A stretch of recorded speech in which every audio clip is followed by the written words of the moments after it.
اعوذ باللہ من الشیطان اللعین الرجیم بسم اللہ الرحمن الرحیم الحمد للہ وکفا وسلام علی عبادہ الذین اصطفیٰ درود بھیجئے محمد و آل محمد۔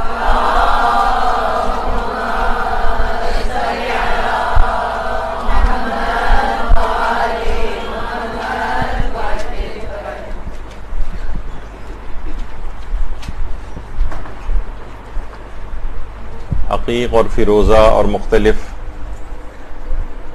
قیمتی پتھروں کے پہننے کے جو احکام ہیں اس پر ہماری گفتگو جاری تھی۔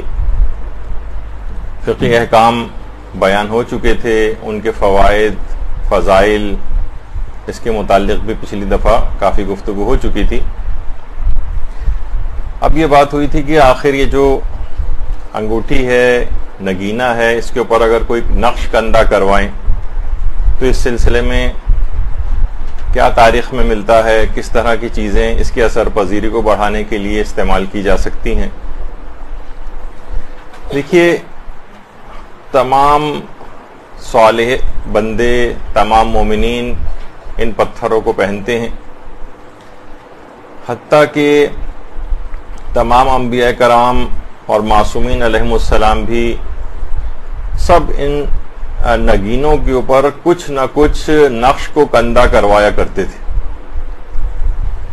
بلکہ شیخ صدوق نے اپنی کتاب خصال میں امام معصوم سے ایک روایت نقل کی ہے کہ کسی بھی شخص کی عقل کا جو اعتبار ہے اگر معلوم چلانا ہو تو تین چیزوں سے پتہ چلتا ہے، جس میں سے آخری دو چیزیں جو ہیں ان میں سے ایک یہ ہے کہ وہ اپنی انگوٹھی پر کیا چیز نقش کرواتا ہے اور وہ اپنی کنیت کیسی رکھتا ہے۔ جتنا اچھا نقش اپنی انگوٹھی کے اوپر کندہ کروائے گا، اس سے اس کی عقل کا پتہ چلے گا، اور جس قدر اس کی کنیت اچھی ہوگی، عربوں کے اندر رائج تھی کنیت اچھی سے اچھی رکھی جائے، اس سے بھی اس کی عقل کا پتہ چلتا ہے۔ تو نقش جو بھی ہیں اس پہ کندہ کروائے جاتے ہیں، اس کے بہت زیادہ فائدے ہیں، اور اس کی تاثیر جو ہے وہ اور زیادہ پہلے کی نسبت بڑھ جاتی ہے۔ اب مثلا ظاہر ہے کہ اگر کوئی قرآنی آیت لکھوائی گئی ہے، کوئی اللہ کا نام، کوئی ذکر، کوئی مخصوص دعا، تو ایک تو خود وہ اگر کندہ نہ کروائے جائیں صرف اس پتھر کے اچھے اثرات اور فوائد ہوتے ہیں، اور اگر ان فائدوں کے اندر مزید چار چاند لگ جاتے ہیں کہ جب اس پر کوئی مقدس نقش بھی کندہ کروا لیا جاتا ہے، اس کے اپنے الگ اثرات ہیں۔ ابھی آپ سب کے سنیں گے کہ ائمہ معصومین اور دیگر انبیاء اور اولیاء اور علماء وغیرہ کیا نقش اپنے اس کے اوپر کندہ کرواتے ہیں۔ البتہ علامہ ذیشان حیدر جوادی مرحوم علی اللہ مقامہ، انہوں نے اپنی کتاب نقوش عصمت کے اندر جہاں ان نقوش کے متعلق گفتگو کی ہے تو اس کے اندر ایک بات لکھی ہے کہ اگر کوئی تحقیق کرے تو اس کے پاس کافی دلچسپ پہلو اس کے سامنے آ سکتے ہیں کہ ہر زمانے کے اعتبار سے ان نقوش کی ایک الگ الگ اہمیت، اس زمانے کے سیاسی حالات بھی بعض اوقات ان نقوش کے اوپر ریفلیکٹ ہوتے ہیں۔ وہ مخصوص حالات کے اندر وہ جو انگوٹھیوں کے اوپر نقش کندہ کروائے جاتے تھے، تو اگر کوئی اس پہ تحقیق کرے الگ سے تو اس کے سامنے بہت سی دلچسپ چیزیں سامنے آ سکتی ہیں۔ پھر یہ جو نقوش ہیں یہ انسان کی دیکھا جائے تو بار بار ان کے اوپر جب نگاہ پڑتی ہے تو اس کے اندر ایک احساس پیدا ہوتا ہے۔ ہاتھ میں مثلا اگر علی ولی اللہ والا کوئی نقش انگوٹھی کے اوپر ہے، بار بار انسان اس کو دیکھے گا اگر، تو وہ خود بخود گناہوں سے بچے گا۔ کردار سازی والی بہت ساری چیزیں ہاتھ میں، مثلا اس نے سورہ توحید کو کندہ کروایا ہوا ہے اپنے نقش کے طور پر انگوٹھی پر، تو اب وہ ہاتھ کو کسی بھی حرام کام کی طرف اٹھاتے ہوئے کئی دفعہ سوچے گا۔ اور بہت سے علماء تو اور صاحبان ایمان وَمَن يَتَّقِ اللَّهَ يَجْعَلْ لَهُ مَخْرَجًا والی قرآنی آیت کہ جو بھی تقوی اختیار کرتا ہے پروردگار اس کے لیے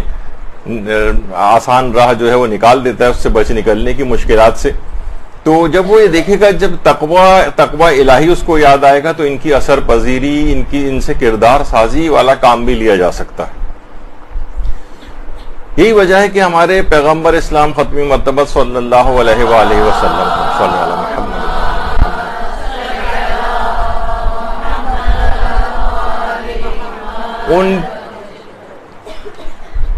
ان کے پاس بھی انگوٹھیاں ہوا کرتی تھیں. وسائل الشیعہ کے اندر اس کی جو 5ویں جلد ہے اس میں باقاعدہ یہ روایت ہے کہ رسول اللہ کے پاس متعدد انگوٹھیاں ہوا کرتی تھیں. اور ہمارے چھٹے امام یہ جملہ ارشاد فرماتے ہیں کہ پیغمبر اسلام کے پاس 2 انگوٹھیاں تھیں.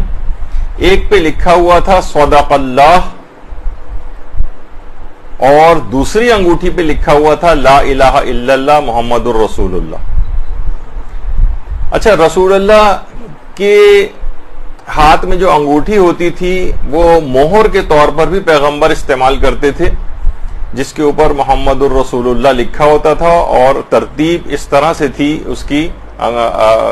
لکھائی کی. عام طور پر ملتا ہے کہ اللہ پھر رسول پھر محمد، جس طرح یہ ترتیب ہے تقریباً ایسی ترتیب ہوا کرتی تھی. اچھا، رسول اللہ کی انگوٹھی کی وجہ سے بہت سے لوگوں نے سوچا کہ ہم بھی اس طرح کی انگوٹھی بنوا کر پہن سکتے ہیں، ہمارے لیے بھی غالباً کوئی اس طرح کی بات ہو جائے گی اور فضیلت کا کوئی پہلو آ جائے گا اگر ہم یہ والی انگوٹھی پر نقش کندہ کروائیں. تو کچھ روایات ایسی ہیں کہ جس میں پیغمبر اسلام نے اس بات کو منع فرمایا ہے کہ ان کی انگوٹھی کا نقش جو ہے وہ کوئی اور شخص اپنے انگوٹھی پر کندہ نہ کروائے. غالباً اس کی ایک وجہ یہی ہوتی تھی، تو اسی لحاظ سے کہ پیغمبر مختلف بطور سیل مہر کے استعمال کرتے تھے اس کو، تو اس طرح سے ہر شخص کے ہاتھ میں تو ممکن ہے کہ اس زمانے کے حوالے سے کوئی انتظامی حکم کے طور پر ہو، لیکن بہرحال کچھ روایات میں اس کی ممانعت آئی. تو اس طرح سے ہوا کرتا تھا. اچھا، پھر یہ کہ پیغمبر کی یہ والی مہر جو کہ یعنی انگوٹھی جو کہ سیل کے طور پر یا مہر کے طور پر استعمال ہوتی تھی، جس پر یہ جملہ لکھا ہوا تھا، وہ روایات میں ملتا ہے کہ وہ ہوتے ہوتے مختلف خلفاء کے دور سے اور حضرت عثمان کے ہاتھ میں یہ والی انگوٹھی آ گئی. اور ایک دفعہ روایت میں کہ حضرت عثمان مسجد قباء کے ساتھ ہی ایک کنواں تھا جسے بئر خاتم کہا جاتا ہے، جو اس کے بعد سے بئر خاتم کے نام سے مشہور ہوا، کہ اس مسجد قباء کے اس کنارے کے اوپر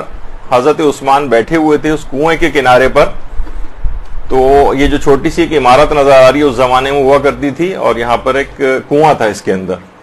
تو ان کے ہاتھ سے وہ انگوٹھی پھسلی اور اس کنویں کے اندر گر گئی. اس کے بعد بہت تلاش کروایا لیکن وہ انگوٹھی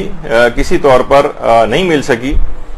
تو اس زمانے میں ہی پھر لوگوں نے اس عمارت کے اندر وہ کنواں تھا قباء کے برابر میں، تو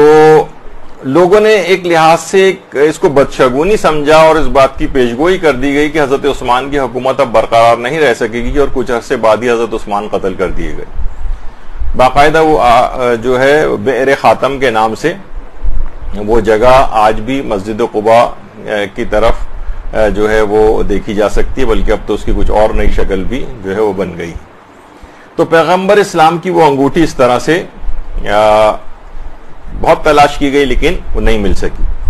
اچھا، جو دیگر انبیاء تھے پیغمبر سے پہلے بھی، حضرت آدم علیہ السلام جو تھے، کہا جاتا ہے کہ ان کی انگوٹھی کا نقش بھی لا الہ الا اللہ اور محمد الرسول اللہ تھا. حضرت آدم کی انگوٹھی کا نقش. اور اس کے بعد خیر پھر جو دیگر انبیاء ہیں، کہا جاتا ہے کہ حضرت سلیمان کی انگوٹھی کے اوپر کوئی اسم اعظم نقش تھا. اب وہ اسم اعظم کیا تھا اس کے متعلق الگ الگ لوگوں نے الگ باتیں کہی ہیں، لیکن بہرحال ان کی انگوٹھی پر بھی ایک نقش تھا جس پر اسم اعظم کندہ تھا، اور حضرت سلیمان اس انگوٹھی سے بہت سے اس طرح کے کام لیا کرتے تھے. اور اسی طرح سے حضرت عیسیٰ کی انگوٹھی کا بھی ایک نقش روایات کے اندر آیا، جو ہمارے 8ویں امام رضا علیہ السلام نے بیان کیا ہے.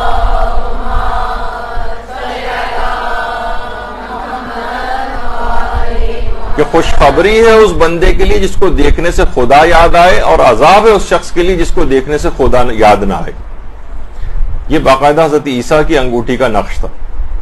اس کے بعد خیر پیغمبر اسلام کا دور آیا، اس کے بعد حضرت امیر المومنین علیہ السلام کا دور آیا. حضرت امیر کی انگوٹھی کے 3 نقش عام طور پر منقول ہیں. اللہ الملک و علی عبدہ، اللہ بادشاہ ہے اور علی اس کا بندہ ہے. اللہ الملک صرف خدا ہی بادشاہ ہے، اور اسنت تو ظاہری اللہ، تیسرا نقش جو امیر المومنین کی انگوٹھی کے اوپر تھا کہ جس کے اندر اللہ کو اپنا پشت پناہ امیر المومنین نے قرار دیا تھا. تو بہرحال یہ انگوٹھیوں کے نقش جو ہے اس طرح سے ان برگزیدہ ہستیوں کی انگوٹھی کے اوپر ہمیں نظر آتے ہیں. اور پھر وہ انگوٹھی کی جو کہ حضرت فاطمہ الزہرا سلام اللہ علیہا کے پاس تھی. اللہم صلی علی محمد و آل محمد.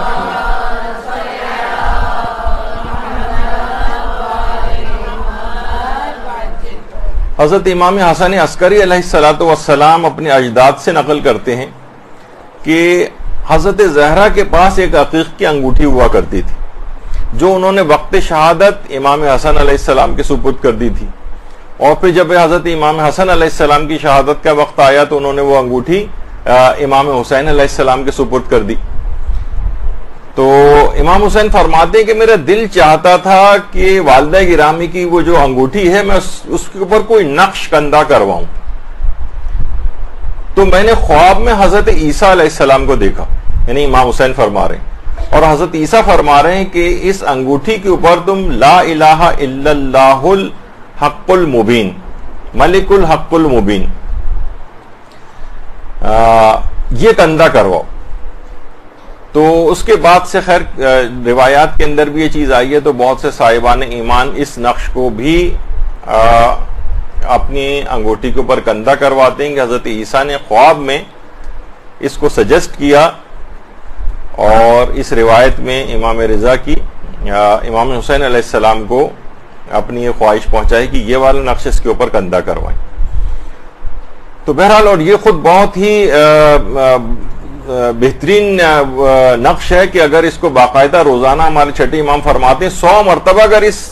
چیز کو پڑھے، اس کلمے کو جو کہ اس کے اوپر کندہ کروایا جائے گا کہ لا الہ الا اللہ الملک الحق المبین، تو اللہ اسے فقر و تنگ دستی سے پناہ میں رکھے گا، اسی قبر کی وحشت کو دور کرے گا، اسے مالدار بنائے گا اور جنت کے دروازے اس کے لیے کھول دے گا.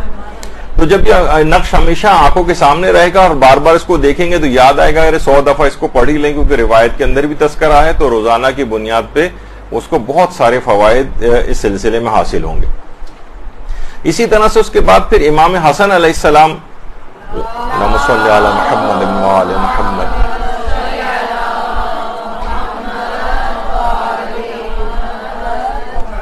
ان کی انگوٹھی کے اوپر العزت للہ،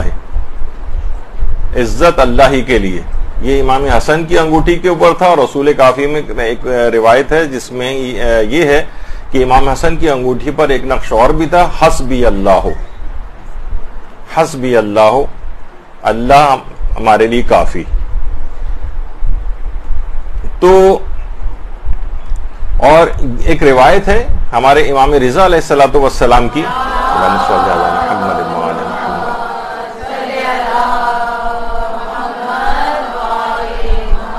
کہ امام حسین علیہ السلام کی انگوٹھی پر بھی حسبی اللہ نقش تھا. شاید یہ وہی انگوٹھی ہو جو کہ امام حسن سے امام حسین کے پاس آئی ہو، کیونکہ ان کی انگوٹھی کا نقش بھی روایت میں یہی ملتا ہے.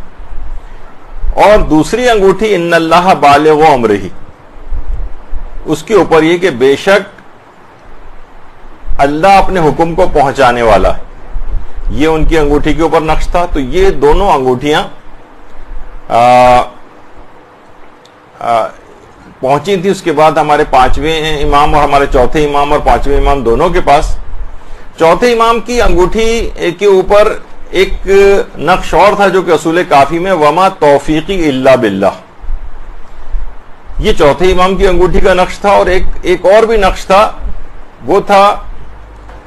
چوتھے امام کا، خزیہ و شقیہ قاتل الحسین ابن علی، حسین ابن علی کا قاتل ذلیل و رسوا ہوا. یہ باقاعدہ چوتھے امام کی انگوٹھی کے اوپر ایک نقش تھا. اچھا، اسی طرح سے پھر خیر کیونکہ یہ والا نقش بھی صاحبان ایمان اپنی انگوٹھیوں کے اوپر بھی کندہ کرواتے. ہمارے یہاں خیر اتنا زیادہ اس کا رواج نہیں ہے، لیکن ایران عراق وغیرہ کے اندر باقاعدہ اس کو لکھنے والے افراد بھی ہیں اور یہ لکھے لکھائے بھی ملتے ہیں. اچھا اسی طرح سے ہمارے اب آ جائیے پانچویں امام، امام محمد باقر علیہ الصلوۃ والسلام.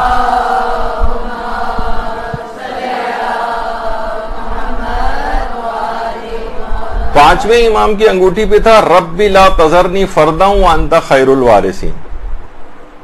کم سے کم ربی لا تذرنی فردا، پروردگار مجھے تنہا اور اکیلا نہ چھوڑنا. یہ پانچویں امام کی انگوٹھی کے اوپر نقش تھا. اور یہ جو نقش ہے خاص طور پر جو اس کے جو عملیات کے ماہر علماء کہتے ہیں کہ یہ اولاد کی خواہش رکھنے والے شوہر و بیوی جن کے ہاں اولاد نہیں ہو رہی ہو، وہ اگر اس کو اپنی انگوٹھی پر کندھا کروا کر پہنے تو اس سے اولاد کے ہونے کے بہت قوی امکانات ہو جاتے ہیں. ربی لا تذرنی فردا وانت خیر الوارثین. تو بہرحال یہ پانچویں امام کی انگوٹھی کا نقش تھا. اور القوت للہ جمیعا، یہ بھی پانچویں امام کی انگوٹھی کا نقش تھا. اور چھٹے امام کی انگوٹھی کے اوپر جو نقش تھا وہ تھا اللہ خالق کل شیء، اللہ ہر چیز کا خالق ہے، یہ تھا. اور ایک انگوٹھی کا نقش چھٹے امام کا اور تھا اللہم انت ثقتی فقینی شر خلقک، کہ اے اللہ میں آپ پر اعتماد کرتا ہوں، آپ مجھے مخلوق کے شر سے بچا لیجیے. تو یہ چھٹے امام کی انگوٹھی کا نقش تھا. اسی طرح سے ہمارے ساتویں امام، امام موسی کاظم علیہ الصلوۃ والسلام،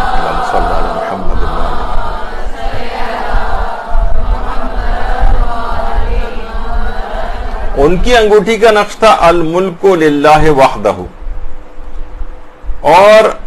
ایک روایت میں یہ بھی کہ حسبی اللہ، یہ بھی امام موسیٰ کاظم کی انگوٹھی کا نقش تھا. شاید یہ وہی انگوٹھی ہے کہ جو کہ امام حسن سے اس طرح سے چلی آ رہی ہے دیگر ائمہ کے پاس بھی، کیونکہ یہی نقش لکھا ہوا ملتا. پھر اس کے بعد ہمارے آٹھویں امام، امام علی رضا علیہ الصلوۃ والسلام،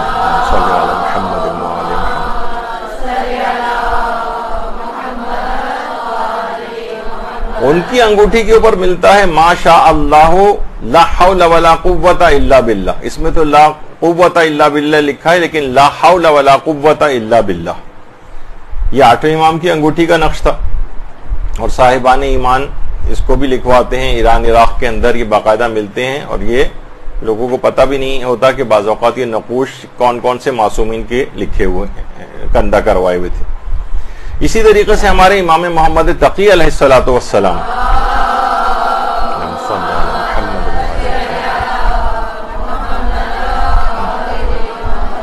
ان کی انگوٹھی کا نقش تھا حسبی اللہ حافظی. تو امام محمد تقی علیہ السلام کی انگوٹھی کا نقش. اسی طریقے سے امام علی نقی علیہ الصلوۃ والسلام، اللہم صلی علی محمد وعلی محمد،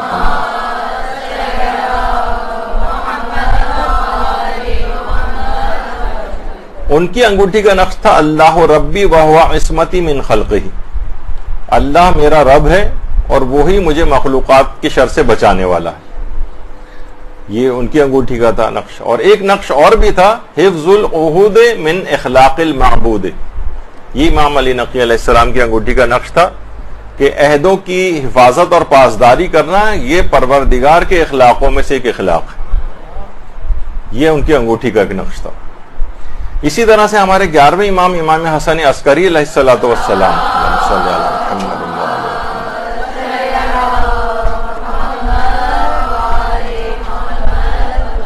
ان کی انگوٹھی پہ لکھا ہوا تھا سبحان من لہ مقالید السماوات والارض، سبحان ہے، پاک ہے وہ ذات کے زمین و آسمان کی چابیاں اس کے قبضے میں.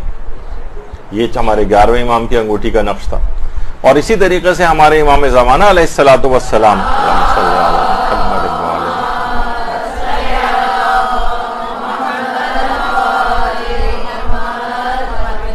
روایات میں ملتا ہے، ایک روایت میں کہ امام کی انگوٹھی پر انا حجت اللہ،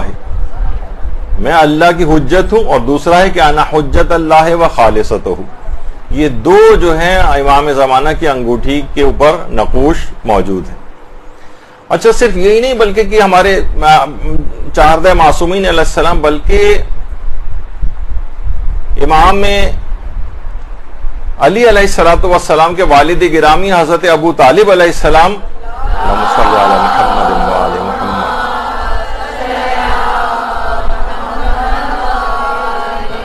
ان کی انگوٹھی پہ بھی یہ عبارت تحریر تھی کہ رضیت باللہ ربن و بابن اخی محمد نبین و بابن علی لہ وصین، میں راضی ہوا اللہ کے رب ہونے پر، اپنے بھائی کے بیٹے محمد کے نبی ہونے پر، اور اپنے بیٹے علی کے وصی ہونے پر۔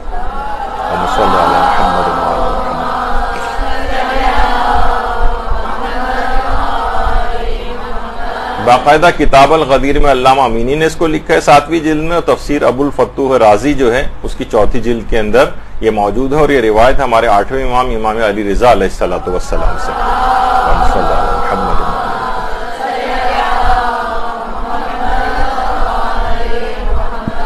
تو آپ نے دیکھا کہ یہ یعنی تقریباً ابھی اتنی تفصیل میں کہ حضرت نوح پہ کیا لکھا ہوا تھا اور حضرت ابراہیم کے اس پہ کیا لکھا، اگر سب کے نکالے جائیں تو پوری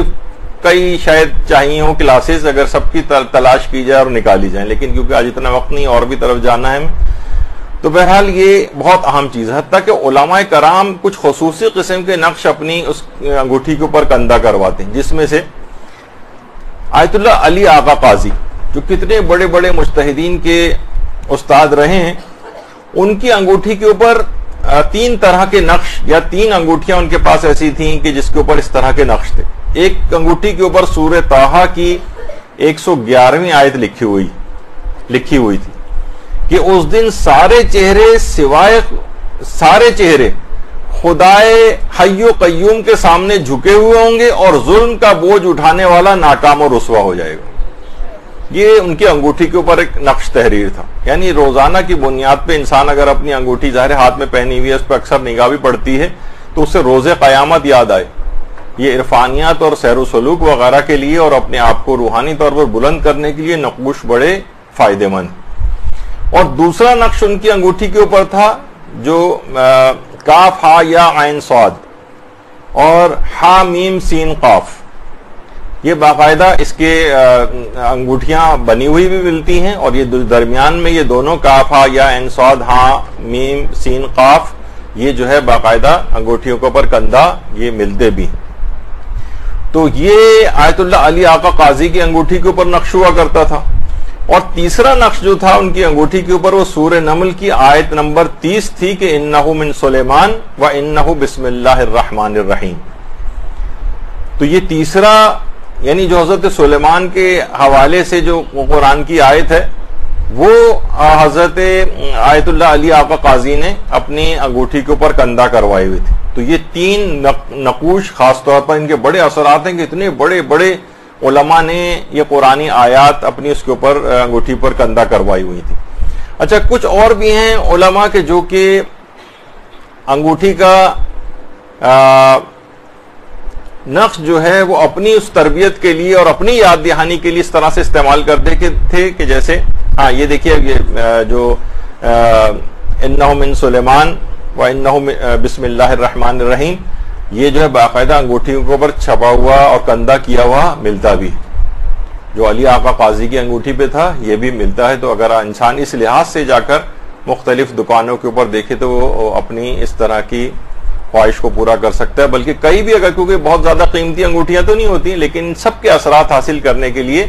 اگر متعدد انگوٹھیاں جب سونے وونے کی اتنی ساری آپ اپنے پاس چیزیں جمع کر سکتی ہیں تو عقیق فیروزہ اور ان کے اوپر یہ والے نقوش والی انگوٹھیاں متعدد موقعوں پر الگ الگ کیوں نہیں پہنی جا سکتی۔ تو یہ اور تو آیت اللہ بہجت کے متعلق یہ ملتی ہے کہ انہوں نے اپنی انگوٹھی کے اوپر جو مہر کے طور پر بھی استعمال کرتے تھے العبد لکھوایا ہوا تھا، العبد اللہ کا بندہ۔ بس ان کی زندگی اتنی سادہ تھی کہ کہا جاتا ہے کہ مرجع ہونے کے بعد اور مرجعیت سے پہلے کی زندگی میں کوئی فرق ہی نہیں آیا تھا،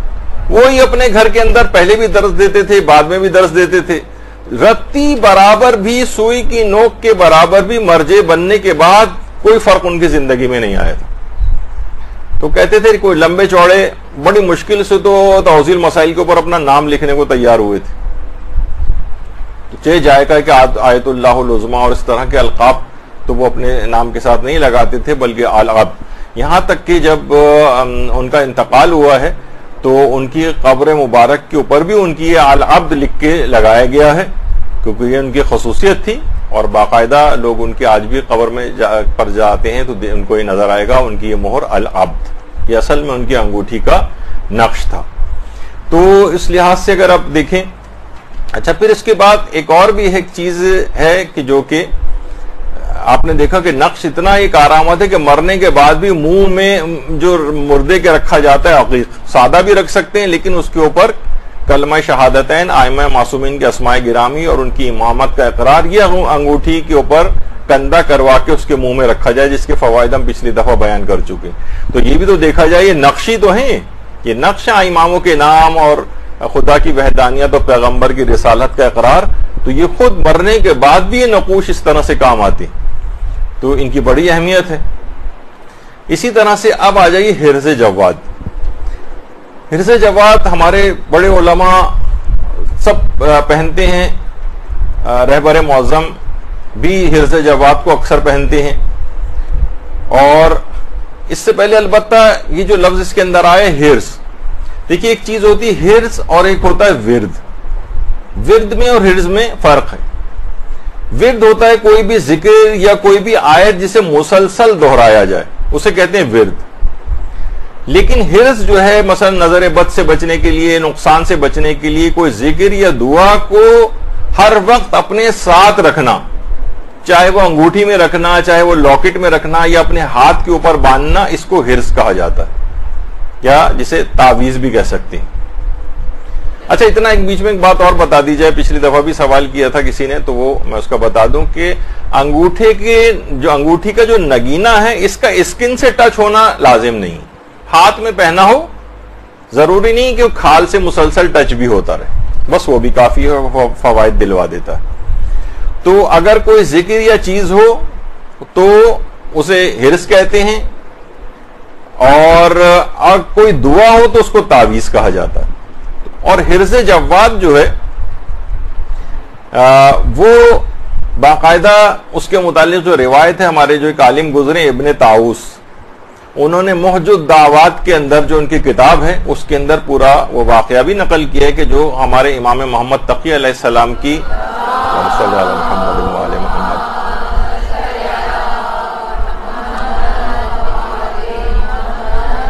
ان کی زوجہ جو کہ مامون کی بیٹی تھی اور امام کی دشمنی پر کمر بستہ تھی، اس نے مامون کے کان بھرے امام کے خلاف جا کر، اور مامون شراب کے نشے میں اس وقت مدہوش تھا، اس نے تلوار نکالی، امام کے کمرے میں آیا اور امام کے اوپر کئی وار کیے اور اپنے تئیں امام کو شہید کر دیا. اچھا، بہرحال پھر وہ اپنے کمرے میں واپس آ گیا. تھوڑی دیر بعد کہ جب نشہ اترا اس کا تو تھوڑا سا پریشان ہوا اور اپنے غلام یاسر کو امام کے پاس بھیجا کہ جاؤ دیکھ کے آؤ ذرا ان کے گھر میں کیا صورتحال ہے. وہ گیا تو دیکھا کہ امام ماشاءاللہ صحیح و سالم. یاسر نے اللہم صلی علی محمد وعلی محمد،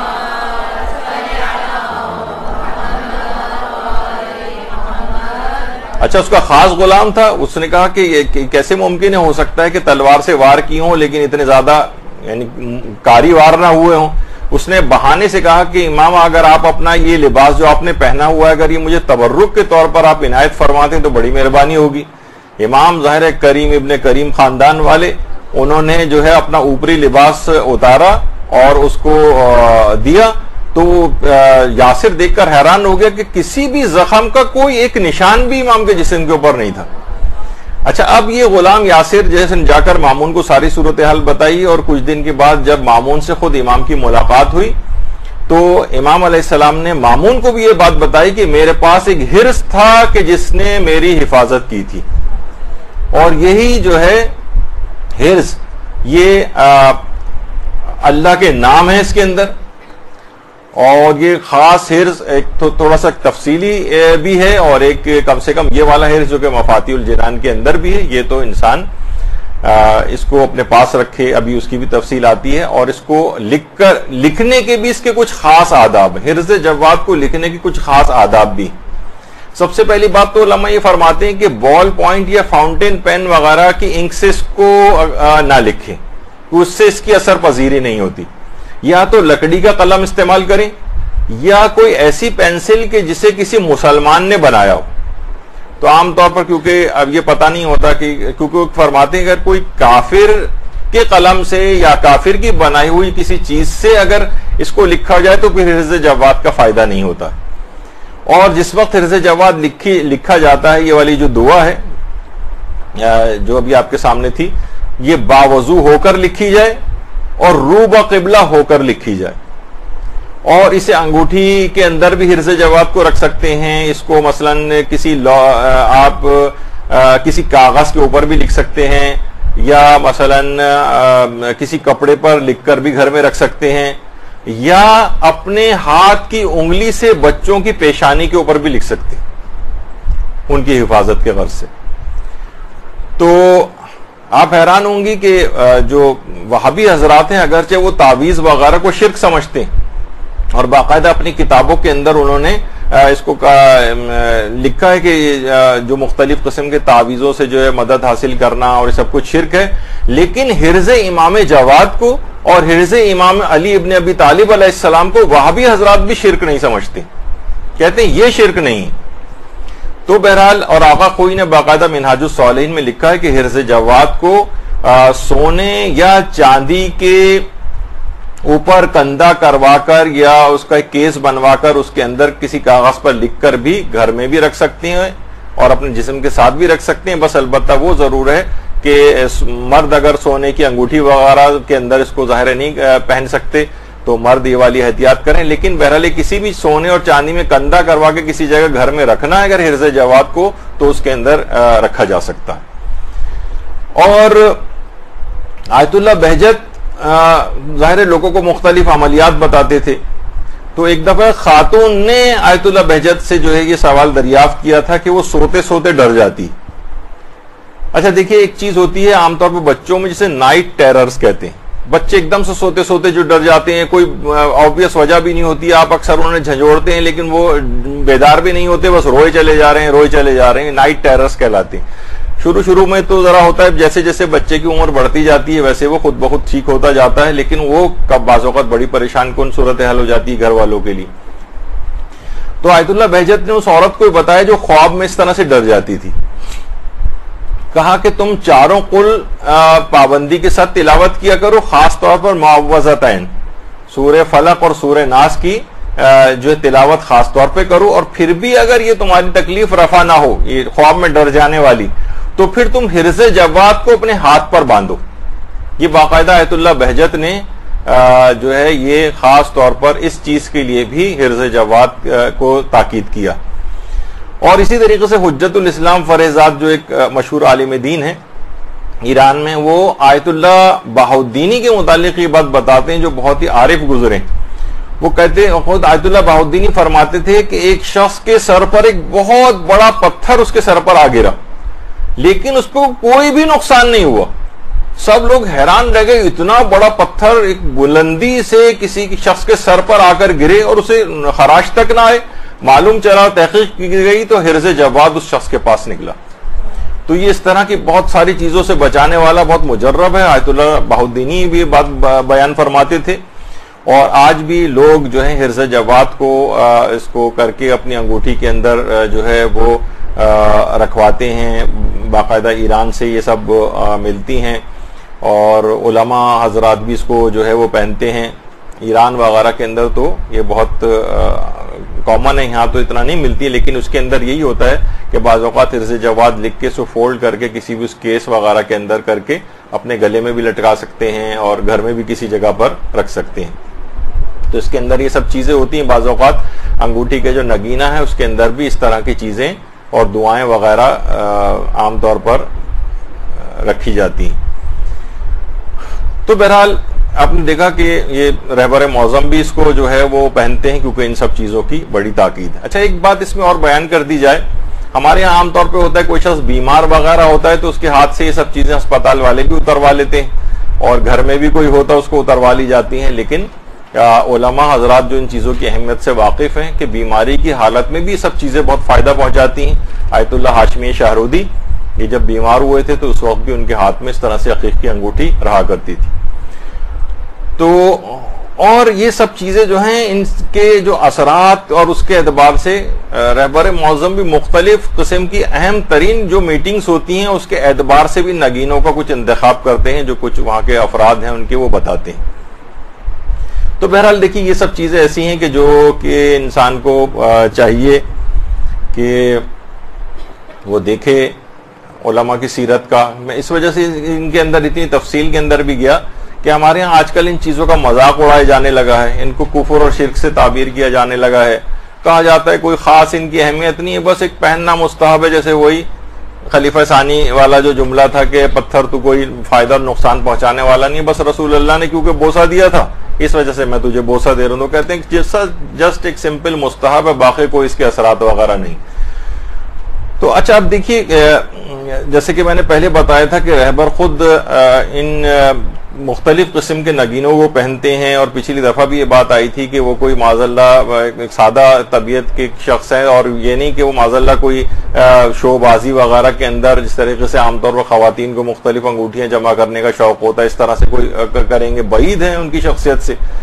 تو یہ تمام چیزیں کیا ہیں, ان سب کے فوائد ہیں, ان سب کے لیے روایات آئی ہیں. اور علماء کی ایک سیرت اور بھی ہوتی ہے جو کہ ہم, وہ ظاہر ہے کہ وہ تو اپنے آپ کو اس کو ظاہر نہیں کرتے, کہ جو بھی احادیث ہیں یعنی جس کے اندر کوئی بھی فائدہ بتایا گیا ہے, ثواب بتایا گیا ہے, کوئی بھی نیک کام بتایا گیا ہے, تو اس حوالے سے ایک ایک دفعہ ہی کیوں نہ صحیح, کم سے کم اس کے اوپر ایک ایک دفعہ زندگی میں عمل کر لیا جائے, تاکہ روحانیت کے وہ تمام پہلو ہر لحاظ سے مکمل ہو جائیں. کہ جو مثلا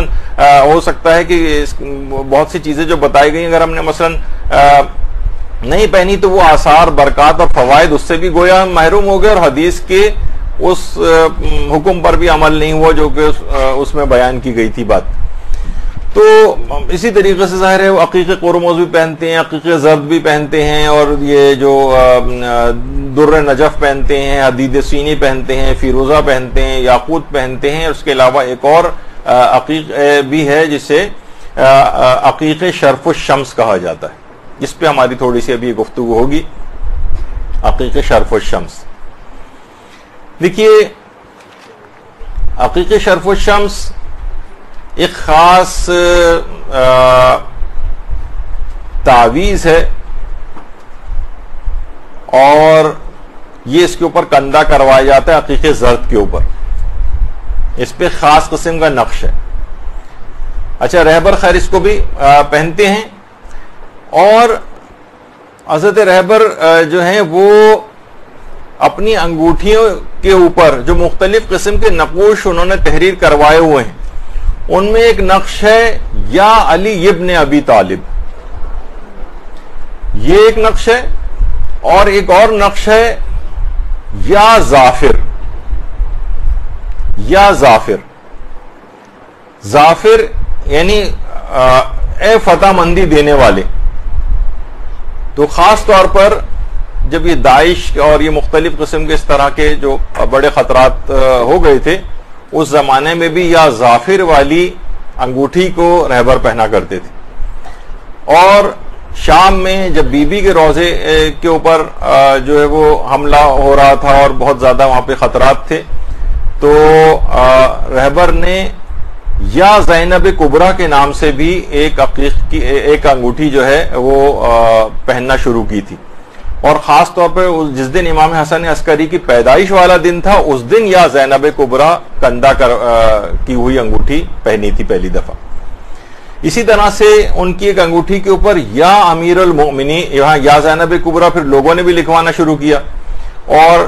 ان کی دیگر جو انگوٹھیاں اس پہ کسی پہ یا امیر المؤمنین لکھا ہوا ہے, اور ایک انگوٹھی پہ لکھا ہوا ہے صلی اللہ علیہ یا علی ابن ابی طالب. اللہم صلی علی محمد و علی محمد.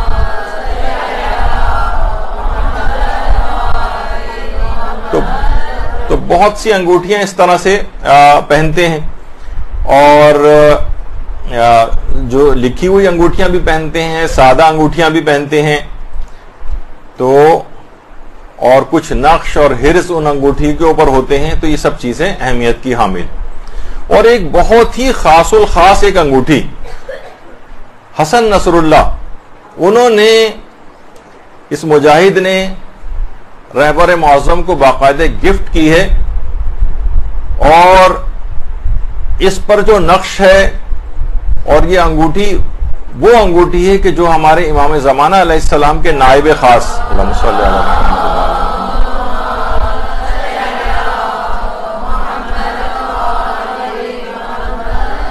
وہ انگوٹھی جو کہ عثمان ابن سعید جو امام زمانہ علیہ السلام کے پہلے نائب تھے, جن کی بغداد میں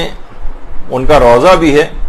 جو امام علی نقی علیہ السلام کے بھی وکیل تھے، اور ان کی شہادت کے بعد امام حسن عسکری علیہ السلام کے وکیل رہے، اس کے بعد حضرت حجت کے نائب خاص بنے، اور 5 سال تک امام زمانہ علیہ السلام کے نائب ہونے کے بعد پھر انتقال فرمایا تھا۔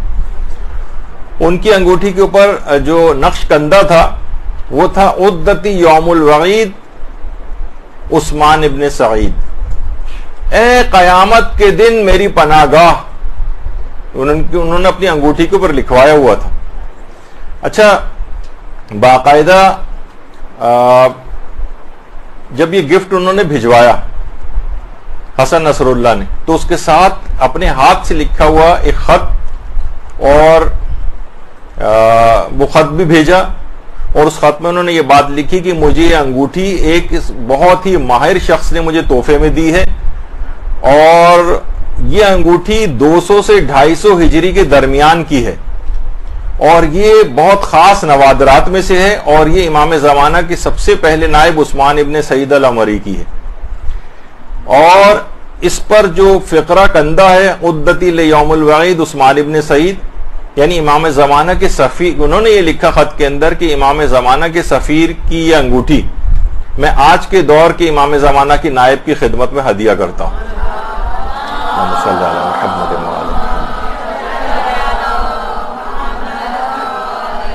البتہ اتنا بتا دیا جائے کہ ایسا نہ ہو کہ، کیونکہ آج کل لوگ بہت سی باتیں، کہ بہرحال نیابت خاصہ جو ہے اس کا دور ختم ہو چکا ہے، اب صرف ایک نیابت عامہ کا دور ہے، اور غیبت میں جو بھی یہ دعویٰ کرے کہ وہ امام زمانہ کو کوئی خاص نائب ہے یا سفیر ہے تو اس کو جھٹلانے کا حکم ہے، کیونکہ یہاں لوگ بات کا بتنگڑ بناتے ہیں اور بات کو کسی دوسری طرف لے جاتے ہیں، اس وجہ سے یہ نائب عام ہونے کے حوالے سے انہوں نے یہ بات کہی کہ میں جو آج کل امام زمانہ کی ظاہر ہے کہ مجتہدین جو ہے وہ ان کے پاس نیابت عامہ ہے، اور رہبر ولی فقی کے طور پر بھی ہیں، تو میرے اعتبار سے زیادہ میں بہتر سمجھتا ہوں کہ یہ انگوٹھی آپ کے پاس ہو۔ تو بہرحال اب ایک نقش ہے کہ جو کہ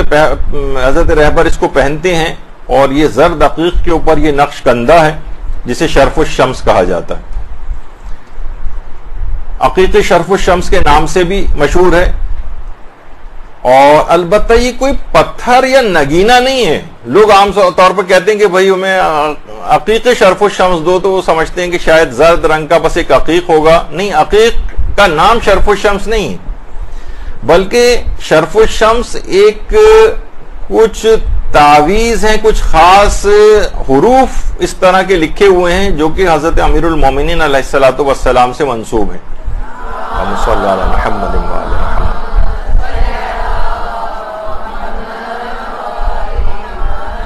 جو کہ باقاعدہ 19 فروردین، جو کہ ایرانی تقویم، ایرانی کیلنڈر کے اعتبار سے ان کا ایک مہینہ ہے جو کہ 31 دن کا ہوتا ہے، خاص آداب کے ساتھ 19 فروردین کو اس کے اوپر یہ نقش جو ہے کندہ کروایا جاتا ہے، اور اسے عقیق زرد کی پشت کے اوپر کندہ کیا جاتا ہے، عقیق زرد کی پشت پر باقاعدہ کندہ کرنے کے کچھ ماہرین ہوتے ہیں کہ جو کہ اس کے اوپر کندہ کرتے ہیں۔ اچھا، شرف الشمس کیا ہے؟ یعنی اصل میں یہ علم نجوم کی مختلف علوم ہے نا، اس کی ایک اصطلاح ہے۔ علم نجوم میں جو فعالیت ہوتی ہے کہ ستارہ جب کسی برج کے اندر شرف کرتا ہے، یعنی اونچا ہوتا ہے، یعنی وہ دوسرے برجوں کی نسبت کسی میں شرف ہوتا ہے اس کو، یعنی اونچا ہوتا ہے، اور کچھ برجوں کی نسبت اس میں حبوط ہوتا ہے۔ حبوط کہتے ہیں نیچے، ڈاؤن، نیچے کی طرف آنے کو۔ اچھا، آپ کو پتہ ہے کہ ظاہر یہ چیزیں اونچا ہونا یا نیچے ہونا یہ ریلیٹو ہوتی ہیں۔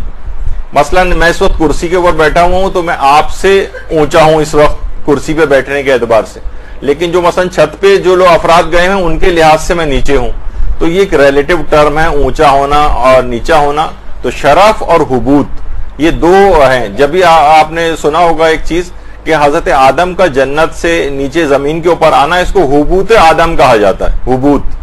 گول ہے، بے واو توئے، حبوط آدم۔ تو بہرحال تو کبھی یہ کچھ برجوں کے اندر جو سورج ہے وہ اونچائی کی طرف ہوتا ہے اور کچھ میں اس کا حبوط ہوتا ہے.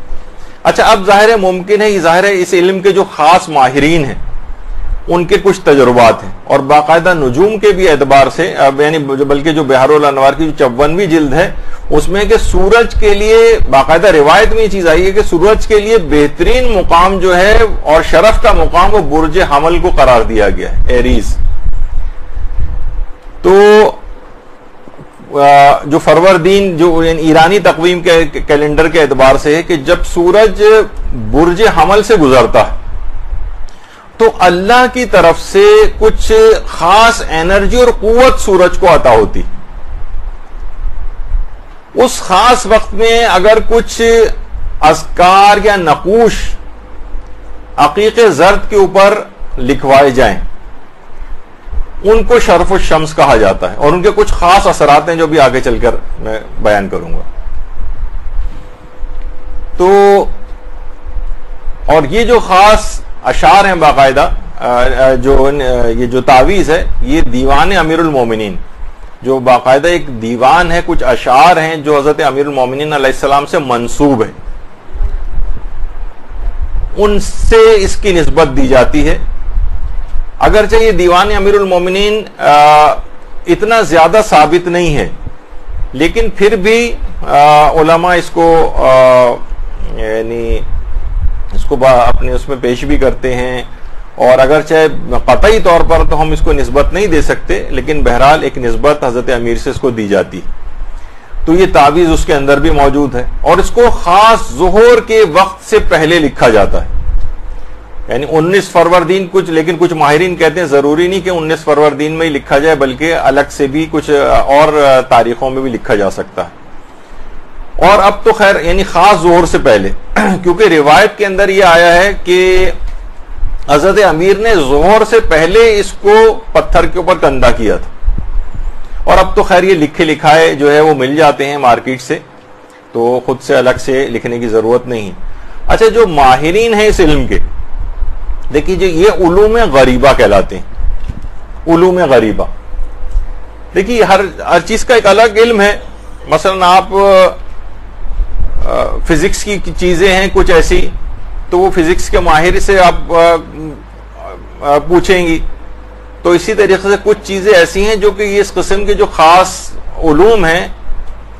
یہ اس علوم کے جو ماہرین ہیں ان سے پوچھنے والی. مثلا جو اس علم کا ماہر نہیں ہے وہ تو کہے گا کہ یہ بیکار چیزیں ہیں، ان میں کوئی چیز رکھی ہوئی نہیں ہے. مثلا یہ بھی فقہ کا بھی موضوع نہیں، فقہ اس چیز کو ڈسکس نہیں کرتی. تو جو فقیہ ہوتا ہے وہ اپنے معیارات سے چیز کو دیکھتا ہے، اور جو علوم غریبہ کے ماہرین ابھی آگے چل کے مثالیں میں علماء کی دوں گا کہ وہ اس کو کس طرح سے سمجھتے ہیں. تو جو اس علم کے ماہرین ہیں وہ یہ کہتے ہیں کہ اس وقت کاسمک ویوز یہ جب یعنی سورج برج حمل سے گزرتا ہے 19 فروردین کو 19ویں جو ہے درجے میں، تو کاسمک ویوز جو ہیں یہ زمین کے اوپر خاص طرح سے اثر انداز ہوتی ہیں. ان کاسمک ویوز وہ جو ایک انرجی ہے اگر ایک مناسب میڈیم سے گزار کر اس کو ہم جذب کر لیں تو اس سے بہت سارے فوائد کو حاصل کر سکتے ہیں. تو لہٰذا جب یہ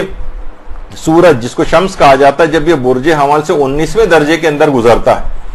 تو اس وقت خاص شرفی قوت اس کو ملتی. اچھا پچھلے سال جو 2018 گزرا ہے اس میں 18 اپریل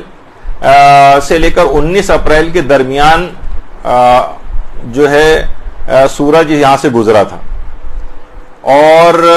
جو اب 2019 ہی چل رہا ہے ابھی اس میں اگلے ہی مہینے 8 اپریل سے 9 اپریل کے درمیان،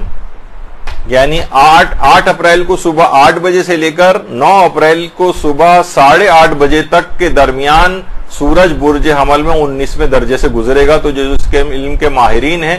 وہ اس خاص موقع پر کچھ خاص شرائط کو خیال رکھتے ہوئے یہ حرز شرف و شمس عقیق زرد کے اوپر کندہ کریں گے. وہ کہتے ہیں اس موقع پر خاص ایک شرفی قوت جو ہے یہ حاصل ہوتی ہے، اور بڑے اثرات ہیں اس کے کہ علماء تک اس کو اس انداز سے جو ہے وہ پہنتے ہیں. تو اچھا اب اس کی اگر تھوڑی سی